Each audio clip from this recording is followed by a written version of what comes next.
Siendo las 10:10 en este gobierno de la mañana, nosotros continuamos.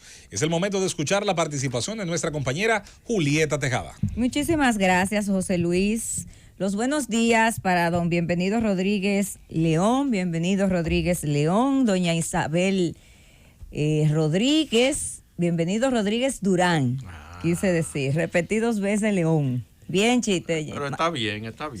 Sí. Un saludito doble a Bienchi. Sí.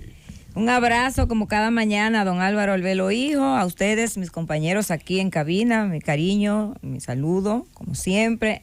Los buenos días al país. Las diferentes mesas que se han establecido, se han instalado en el seno del Consejo Económico y Social, parecería que no van a llegar a buen puerto, a feliz término. Varias de esas reformas, propuestas que ha presentado el gobierno, no han podido allá a 7 meses de haberse iniciado las discusiones en el Consejo Económico y Social, pues no han podido avanzar mucho. Es muy poco lo que se ha avanzado. Y una de las razones que pues han establecido algunos de los miembros de esas mesas es que las propuestas que ha enviado el gobierno están vacías, no están lo suficientemente fundamentadas, y eso no le ha permitido a los miembros poder avanzar, porque no tienen los datos, los detalles, lo que se espera en cada una de esas propuestas.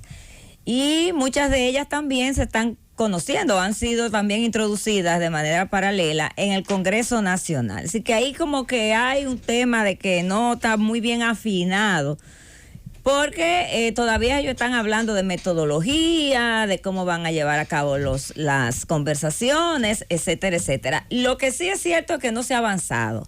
En la única propuesta que parece que sí ha habido avances importantes, porque ya están trabajando, discutiendo cada uno de los elementos que conforman esa propuesta, de los enunciados, es en el proyecto que tiene que ver con la ley electoral, con la reforma de la ley electoral.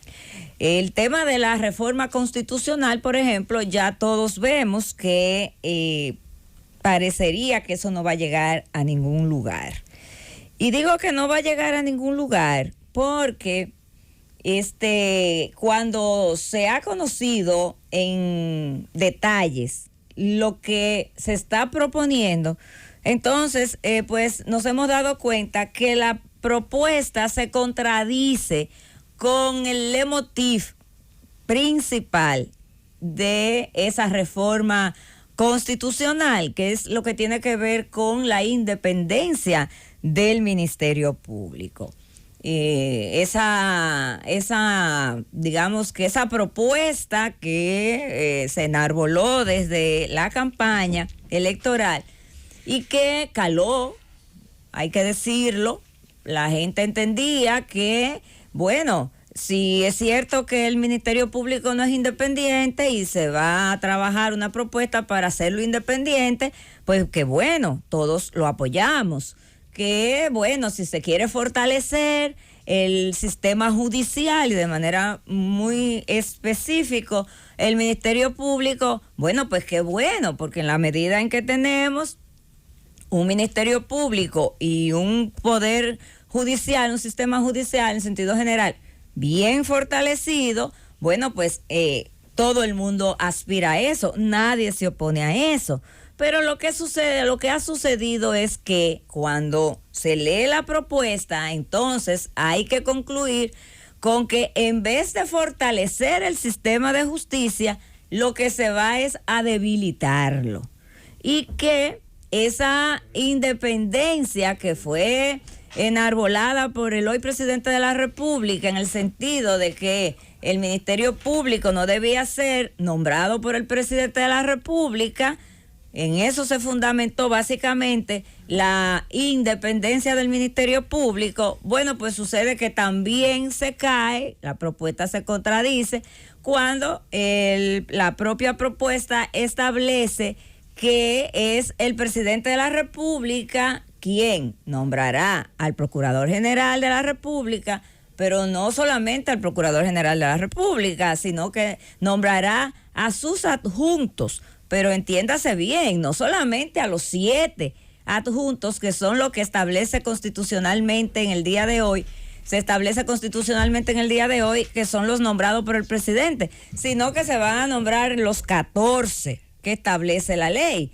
Entonces, cuando uno ve esta propuesta, cuando uno ve los detalles de la propuesta, pues definitivamente que tiene que concluir con que esa propuesta ni fortalece al sistema de justicia y de manera particular al Ministerio Público, porque además todo lo que está hoy establecido en la Constitución de la República, esa propuesta lo lleva a que sea conocido por una ley que no está todavía definida, que no existe. Perdón, Julieta, en ese punto no he visto en ninguno de los documentos oficiales que se formule de la manera que tú estás diciendo la forma de elección. Lo que incluso tú has echado de menos es que no se presenta la alternativa respecto a la forma de designación.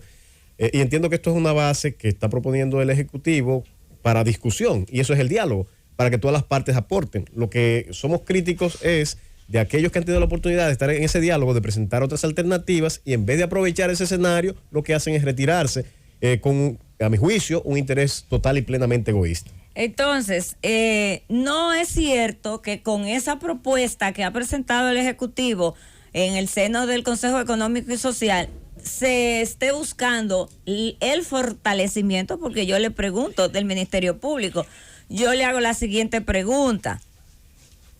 ¿Qué fortalece más una institución, un instrumento, cuando está blindado por la Constitución de la República o cuando está establecido en una ley?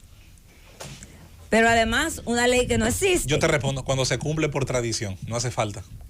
Entonces, no es cierto que se vaya a fortalecer con esta propuesta, como tampoco es cierto que se le vaya a, digamos que, a suprimir el privilegio al presidente de la República para nombrar al Procurador General de la República, porque sí está establecido, Manuel, que el presidente de la República nombraría a ese Procurador General que se está proponiendo que se llame Fiscal General por 6 años inamovibles, y también a sus adjuntos, lo que significa que no solamente usted está comprometiendo por el periodo por el cual usted fue elegido presidente de la República, y que por ese periodo pues usted elige a sus funcionarios, sino que usted lo está comprometiendo más allá, porque aquí los periodos gubernamentales no son de 6 años, son de 5, de 4, perdón, pero peor aún. Lo del plazo sí, Julieta, pero en la forma de la designación no.